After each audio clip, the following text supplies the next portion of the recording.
15 अगस्त 1977 Ohio state university के लिए एक आम दिन था, लेकिन उसी रात एक ऐसी घटना घटने वाली थी जो आज तक एक अनसॉल्व्ड मिस्ट्री बनी हुई है। यूनिवर्सिटीज के बिग ईयर रेडियो टेलीस्कोप ने उस रात एक ऐसा रेडियो सिग्नल डिटेक्ट किया जो आज भी साइंटिस्ट के लिए एक पहेली है। ये सिग्नल सेजिटेरियस कॉन्स्टेलेशन की तरफ से आया था और इसे वाव सिग्नल का नाम दिया गया। ये सिग्नल रात 10:16 पर डिटेक्ट हुआ था, जब बिग ईयर टेलीस्कोप के 30 मीटर रिफ्लेक्टर ने एक unusually strong radio signal pick किया। ये सिग्नल पहले IBM 1130 कंप्यूटर के पास गया और वहां से ऑटोमेटिक कन्वर्जन के बाद प्रिंटर पर प्रिंट हो गया। कंट्रोल रूम में उस वक्त कंप्लीट साइलेंस था और कोई ये नहीं जानता था कि उन्होंने एक एक्स्ट्रा टेरेस्ट्रियल सिग्नल रिसीव किया है। कुछ दिन बाद कंट्रोल रूम के टेक्नीशियन ने जब प्रिंट आउट का एनालिसिस किया तो जेरी एमन, एक वॉलंटियर साइंटिस्ट की नजर इस सिग्नल पर पड़ी। उसने इसे रेड पेन से हाईलाइट करते हुए वाव लिखा और तब से इसे वाव सिग्नल कहा जाने लगा। वाव सिग्नल्स की सबसे खास बात ये थी कि ये 72 सेकंड्स के लिए डिटेक्ट किया गया था और उसकी इंटेंसिटी काफी ज्यादा था। बिग ईयर टेलीस्कोप के सेंसर्स ने एक ऐसी फ्रीक्वेंसी बैंड पर ये सिग्नल कैप्चर किया जो नेचुरली हाइड्रोजन एलिमेंट एमिट करता है। ये बैंड 1420 मेगाहर्ट्ज के करीब था, जो एक यूनिवर्सल फ्रीक्वेंसी माना जाता है। इस फ्रीक्वेंसी का आइडिया सबसे पहले 1959 में कॉर्नेल यूनिवर्सिटी के फिजिसिस्ट फिलिप मॉरिसन और जोसेफ कोकोनी ने दिया था। उन्होंने कहा था कि अगर कोई एडवांस एक्स्ट्रा टेरेस्ट्रियल सिविलाइजेशन हमसे कांटेक्ट करना चाहेगी तो वो इसी फ्रीक्वेंसी का यूज करेगी, क्योंकि हाइड्रोजन यूनिवर्स का सबसे कॉमन एलिमेंट है।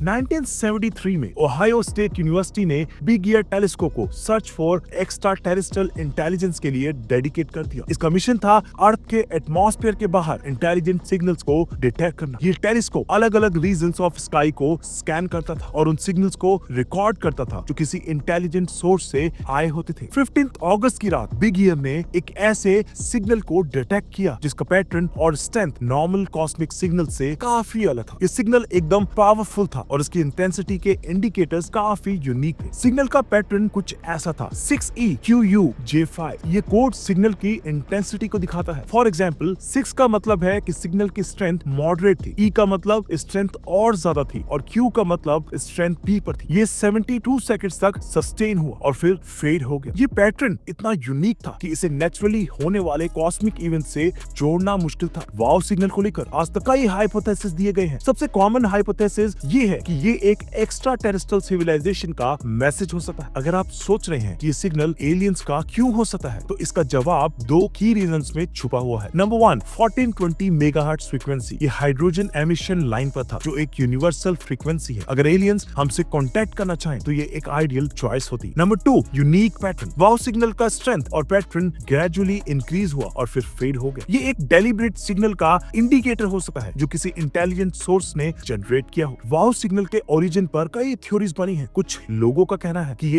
एक नेचुरल कॉस्मिक इवेंट हो सकता है, लेकिन कॉस्मिक इवेंट्स जैसे पल्सर्स या क्वासार्स के सिग्नल्स जनरली रेपिटेटिव होते हैं और उनका पैटर्न वाव सिग्नल जैसा नहीं होता। एक और थ्योरी ये थी कि ये सिग्नल अर्थ से जनरेट हुआ हो और किसी एस्टेरॉयड या स्पेस डेब्रिस से रिफ्लेक्ट होकर बिग अर्थ पर आया हो, लेकिन ये थ्योरी भी रिजेक्ट हो गई क्योंकि अर्थ से सिग्नल्स 1420 मेगाहर्ट्ज फ्रीक्वेंसी बैंड पर ट्रांसमिट नहीं होते। ये फ्रीक्वेंसी बैंड एस्ट्रोनॉमिकल रिसर्च के लिए रिजर्व्ड है। वाव सिग्नल सेजिटेरियस कॉन्स्टेलेशन के एक स्पेसिफिक रीजन से आया था। ये ग्लोबुलर क्लस्टर M55 के पास था, लेकिन एग्जैक्ट कोऑर्डिनेट्स कंफर्म नहीं हो सके। इसकी वजह थी बिग ईयर टेलीस्कोप का डिजाइन। टेलीस्कोप के फीड हॉर्न्स दो अलग अलग डायरेक्शंस में स्काई को स्कैन करते थे और वाव सिग्नल सिर्फ एक हॉर्न में डिटेक्ट किया गया था। इस वजह से सिग्नल की एग्जैक्ट लोकेशन पिन पॉइंट करना मुश्किल हो गया। वाव सिग्नल को कभी रिपीट नहीं किया गया। 1995 में H. पॉल शू ने ग्रीन बैंक ऑब्जर्वेटिव का टेलीस्कोप यूज किया। 1999 में ग्रे और एलिंगसन ने माउंट प्लेजेंट रेडियो ऑब्जर्वेटिव के टेलीस्कोप का यूज किया और कई और टेलीस्कोप्स ने भी इस रीजन को स्कैन किया, लेकिन सिग्नल कभी दोबारा डिटेक्ट नहीं हुआ। ये एक और रीजन है जो इसे मिस्ट्री बनाता है। अगर ये सिग्नल एक नेचुरल कॉस्मिक इवेंट था तो ये दोबारा रिपीट होता। कुछ ऑल्टरनेटिव थ्योरीज भी हैं। Number 1, Interstellar twinkling. कुछ साइंटिस्ट का कहना है कि वाव सिग्नल एक वीक सिग्नल का इंटरस्टेलर ट्विंकलिंग हो सकता है, जैसे स्टार्स ट्विंकल करते हैं। लेकिन अगर ये थ्योरी सही होती तो और सेंसिटिव टेलीस्कोप्स जैसे वेरी लार्ज एरे VLA